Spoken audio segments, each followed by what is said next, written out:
Yo, yo, yo. Sir Lemon back at it again para sa panibagong video.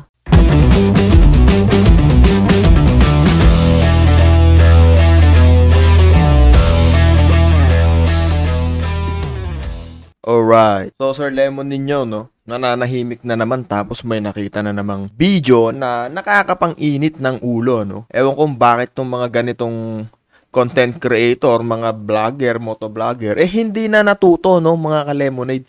Hindi na sila natuto. Bakit kailangan pa nilang, alam nyo yun, gumawa ng content na makikitaan sila ng kamalian, ano? Hindi ko alam kung sinasadya nila yun, o ewan ko ba kung anong nasa isip ng mga taong to, no? So, huwag na nating patagalin to, no? Gusto ko na ipakita sa inyo, no? Kung ano na naman tong nagpainit sa ulo ni Sir Lemon. So, yung video natin ay nagmula kay Boss Arch, yan. So, motovlogger to, no? Siya si 01. Yan. Sana Boss Arch, pangalawa na to na, pangalawang, ano ko na sa ito, pangalawang content ko na sa ito. Yung una, sabi mo, yung endurance is a race. Tapos, na-realize mo na hindi pala siya karera. So, dapat noon pa lang alam mo nang hindi karera yun, ano, bago ka sumali ng mga endurance, no? So, ang video natin mula kay Boss Arch, no? May papakita lang ako na hindi ko nagustuhan na sinabi niya.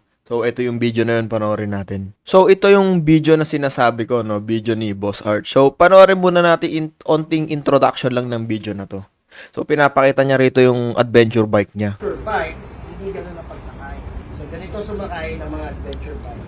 So, ayan. Si Boss Arch ay mabait. Tuturuan niya tayo kung paano sumakay sa mga adventure bike, yung tamang paraan ng pagsakay. Siyempre, para sure, ikabig nyo muna yung manibela nyo sa left. Para magkaroon ng stability. Pangalawa, tapak nyo ng ganyan. Diba? Safe. You know, alam niya yung salitang stability at safe. So, sana sa mga susunod na sasabihin mo, Boss Arch, magamit mo pa rin yung salitang safe. Isa pa to sa misteryo. Kung paano nagagawa ni Boss Arch yung mga ganitong bagay. Wow! Wala na tayong pakialam dyan, puta ragis.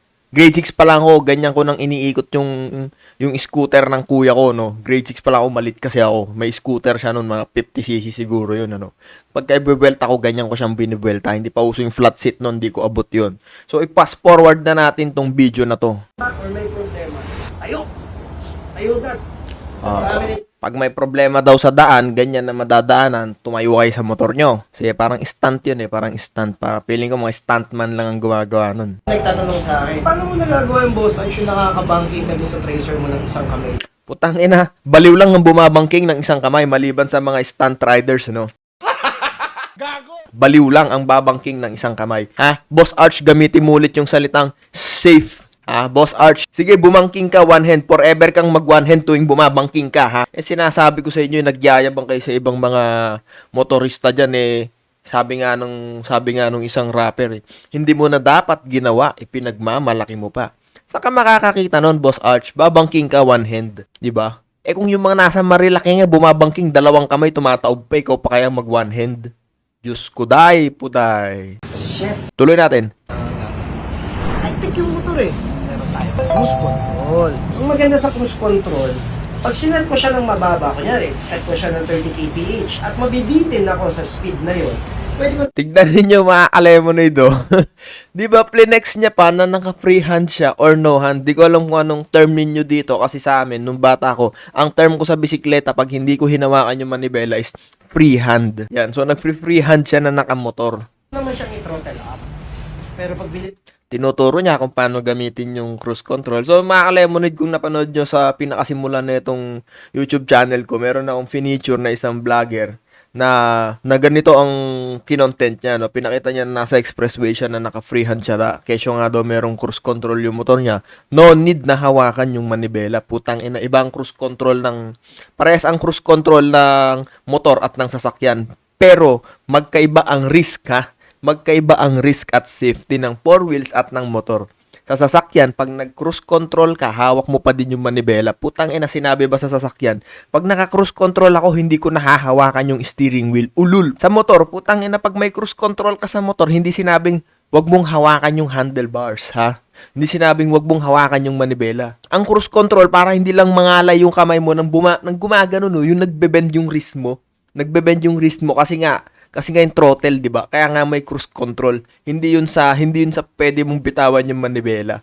Para hindi mangalay yung kamay mo na naka-twist sa throttle, ha, Boss Arch, ha.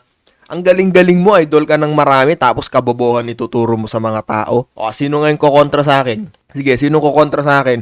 Open ako ng debate. PM nyo lang ako sa page ko, Sir Lemon. Magdebate tayo kung anong violation man ang magagawa kapag nag-freehand ka sa daan na nakamotor. Sige, willing ako makipagtalo sa inyo, papatunayan kung mali ito. Wala man to sa batas, wala man tong penalty or violation. Pero ang sinasabi ko, mali ang mag-freehand ka. Hindi porke meron kang cruise control, Boss Arch, ay pwede ka nang mag-freehand o pwede mo nang bitawan yung manibela habang nagdadrive ka. Sa lahat ng motorista dyan, sa lahat ng mga taong may high-tech na motor, ayan, putang inang yan. Panorin muna natin yung sinabi ni Boss Arch dito sa clip na to. Karoon nga nung trending eh.